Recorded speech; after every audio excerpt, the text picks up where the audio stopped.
Ladies and gentlemen, welcome back to another video with Swagahos. Do you guys think that this guy found people who like to draw? I always wonder about him. You know, he's on the back of a lot of my books, and I like to think that he did find people, because that would be a very, very sad story, that all these years later, coming out of the Silver Age, he was never able to find people that like to draw. But he probably found the likes of the Jim Lees and the Todd McFarlanes.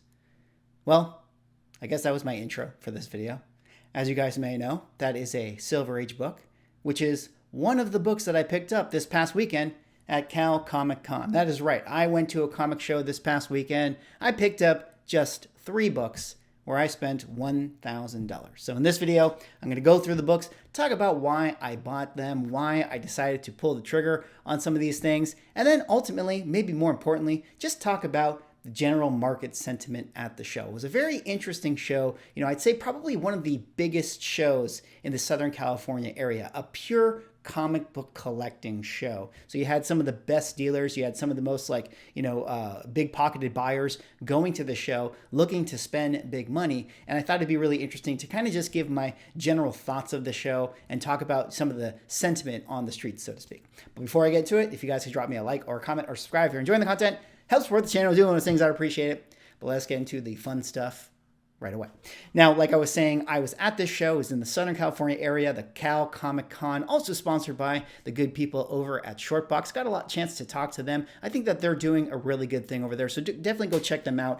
Check out their app. You know, I think it works really well. But this first book I was able to pick up was actually one that I got from Terry's Comics, who Terry's Comics is the one that put on this particular show. And you know, it's a DC book, guys. You know, I'm definitely getting that James Gunn FOMO for DC, but instead of me buying, you know, The Authority, instead of me buying Booster Gold, instead of me buying, you know, any of these modern books that are flying out there in the market, I decided to throw it back to this incredible Golden Age Superman right here, Superman number 15. The very cool cover of him blocking the laser beam right there. This is a super badass cover that I've always really, really appreciated. I know that I haven't spent much time talking about the Superman Golden Age and the Batman Golden Age here on this channel. Clearly, I do not buy a lot of this stuff, but it has been, you know, kind of a little bit of a goal of mine to acquire some of these books. I don't need a lot of them. I make jokes all the time about how I'm FOMOing here into DC, but I really think it's more about like just having a nice, you know, maybe a handful of Supermans and Batmans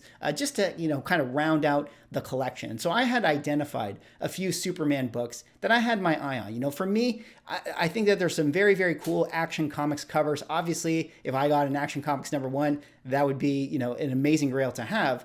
But outside of that, I think that there is something to the effect of having a book that says Superman in the title. I find that there is something really, really satisfying of just seeing his name right there on the cover. And so, you know, I had identified a few of the various kind of early Superman books that I just thought sort of fit the bill. I wanted to have something that, you know, was a Superman title, you know, in those like kind of early 20s, had a cool kind of just heroic action pose. You know, I don't need some of those ones where like he's like tutoring kids in school and stuff like that. Those covers leave a lot to be desired. And I did come across this one at Terry's Comics. It was being sold in his booth. He had it listed at $300, but he was actually able to give me a little bit of a deal. So I ended up getting this one for I think $270 because I got another book as well, which was to me a really, really good price. I mean, that's a cash price, a take-home price for a book that, you know, granted, it's low grade. It's probably a 0.5 overall. You know, the cover is detached and everything, but let's be honest, you know, it's going to stay in the bag. I'm just going to look at the cover. But being that this is a Golden Age Superman, I'm not really worried about a detached cover. And, you know, I'm just really excited to have this one. He also had this other Batman book, an early Batman. It was Batman #9, which is, if you guys don't know, it's a great like black cover with a spotlight on it. And he had it listed at $1,000 at a 1.0 grade. And I actually definitely regret not buying that. I think if I was back at the show right now, I probably would have bought that book for sure. That's another just early, you know, says Batman on the title, has Batman and Robin. They just look cool and just kind of scratches that itch of having it in the collection. And I think that these Superman books, the early Golden Age ones, are just really, really cool. Not too often that you see a blue color palette on some of the Superman books. A lot of them, have the gold or the yellow covers behind them. Some of them have the black covers, which are the notable covers with the American flag and things like that. But it was kind of unique to have one that had the blue back there. And I definitely am really happy that I picked that book up.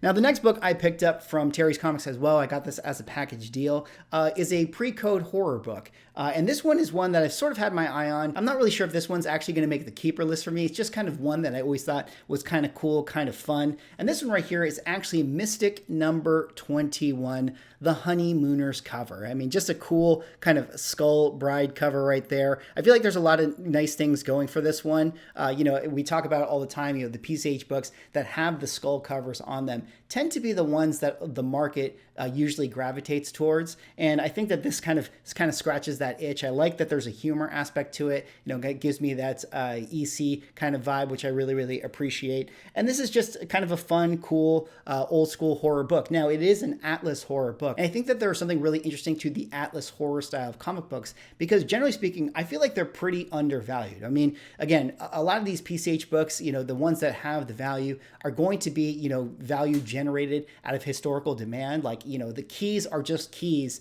that basically the market has decided are keys. And for whatever reason, the market has mostly not decided that the Atlas books were keys. I mean, with the exception of the Astonishing cover that has like the laser beam eyeballs, that seems to be one of the ones that, is very, very popular amongst PCH collectors. But I do think that there are a lot of interesting plays overall in a lot of the Atlas horror stuff. And I could see a world where, if you get all of a sudden a pedigree collection or some kind of, sale that comes on Heritage with a bunch of these, Mystic books or Astonishing books or whatever, and a lot of them set record prices, that can usually have an effect on the values of PCH books in the market. Once a big sale is established, then everything comes on the market, everything needs to get repriced, and then everyone starts sending in their raw copies to get graded. So you have a lot of potential for that. You have still a lot of speculation that could come from those PCH books, which I think is really interesting. If you can identify some of those fun covers in those runs, the ones that check all the boxes, like maybe they have a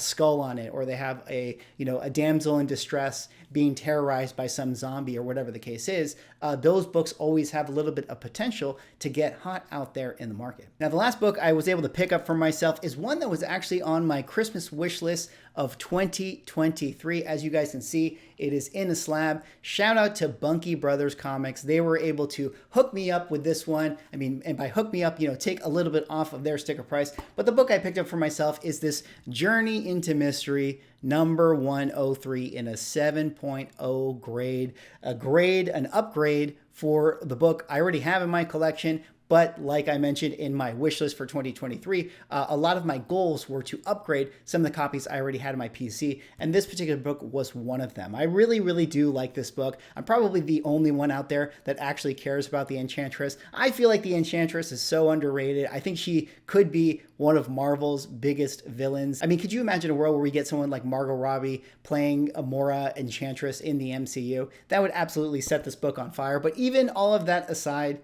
this is just one of those covers that I absolutely love. I love the color palette on this one. I like seeing the Rainbow Bridge. I mean, I even like Executioner just because, I have nostalgia for these characters, or I really enjoyed the Avengers, Earth's Mightiest Heroes cartoon. So I really, really like these two characters, and I was super happy to find this one. Again, BUNKY Brothers had this one listed at $825, but he was able to hook me up in cash for $750, which I thought was a respectable price for this one. I mean, based on where we are in the current market, I mean, who really knows, where we are going to go with prices? I mean, this book has a little bit of volatility to it. I mean, it probably rates a 15, maybe a 16 on the swag scale, but probably more likely a 15. So it is still in that speculative category. And if you look at some of the charts for that particular book, I mean, you'll see that it definitely goes up and down, up and down, up and down. And it really depends on like who is the buyer at any given moment, at any given time that is interested in this thing, because there's just not that many people whose Enchantress is their favorite character. So that one does carry carry a little bit of risk,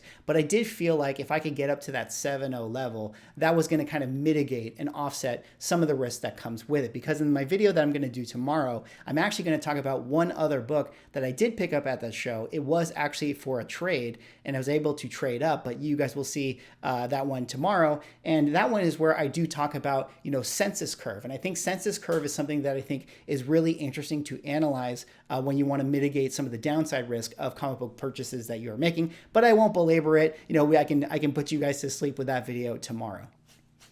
I just dropped a bead of sweat on my shirt. Well, that is a little bit embarrassing, but hey, we're still recording. We're still going to keep going, and we're still going to carry on with the rest of the video. Perhaps I am still feeling the pump that I was talking about in the market report that I did for the index yesterday in the video. And I think that that's probably a good segue to talk a little bit about the sentiment at the show overall. Now, like I mentioned at the beginning, this is Cal Comic Con. A lot of really, really top end dealers going to the show. A lot of really, heavy, big pocketed buyers going into the show. I talked to a lot of people that were just like casually, like dropping 50 grand and stuff on huge books. There are some of, big whales out there at this particular show because it is purely for comic books. And I got to say, even with, there was a lot of activity, even though there was a lot of, people buying stuff, I do feel like there was just a little bit of pessimism among some of the dealers and buyers and collectors that were at the show. Now, don't get me wrong, it was a lot of smiles, a lot of great conversations, got to meet and talk to a lot of people at the show, which was always, the best part. It's always a good time. But generally speaking, I do feel like a lot of people were kind of feeling like, oh man, like the market has really turned, like things are really down right now. Like, I don't know if any of this stuff is going to sell, or like I lost out a lot of equity or whatever. And it was definitely really interesting to feel that, because I wasn't necessarily getting that sentiment from a lot of the people at the previous shows I was going to. But, here we are with the comic book index update, and we're feeling this up month, yet a lot of people are pessimistic. And it does sort of beg the question, maybe people are always a little bit behind the curve on whatever is going on, right? Like, as soon as the, sirens are being alarmed that the market is crashing, there's still people out there that are like, oh, everything is fine. And then as soon as everything does crash and things are starting to pick back up, everyone is really, really pessimistic. I mean, I feel like that's maybe just a little bit of human nature there. But I do think that some of that pessimism was baked into comic book prices, which is a good thing for comic book buyers, because, I've been seeing your guys' comments and people making the jokes about how, oh, my LCS has still thinks it's 2021 out there based on the prices that they were selling. I'm happy to say that at this show, while I do think that there were still some prices that were heavily marked up, for the most part, I think a lot of the stuff was at least within the wheelhouse of what could be, acceptable or like negotiable at that point. And I think that, there's been that final capitulation to where we are today. And I think, that's really, really encouraging for market activity. If a comic book is priced right, there's going to be a buyer who buys it.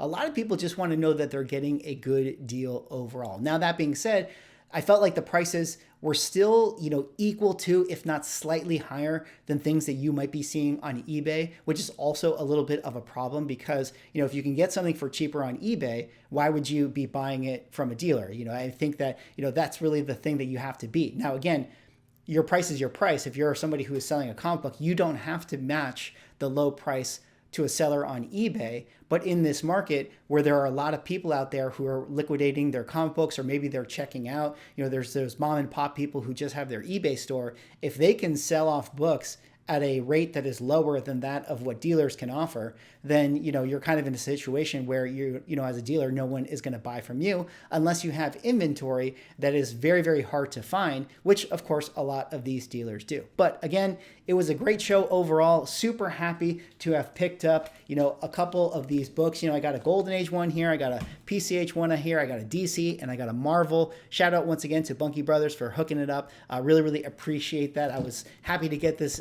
book at a value that was right around that, just slightly above that 2020 price, which, at least as far as I can tell from here on out, that's probably where the market is going to sit, unless, of course, we get a cataclysmic event, which brings everything to zero. Anyways, that's all I got for this video. Tomorrow, I will do another video talking about a trade that I made at the show and talk about census curve. Stay tuned for that one. Thanks so much for watching this one. Drop me a like, comment, subscribe if you're enjoying the content, and I'll see you in the next one.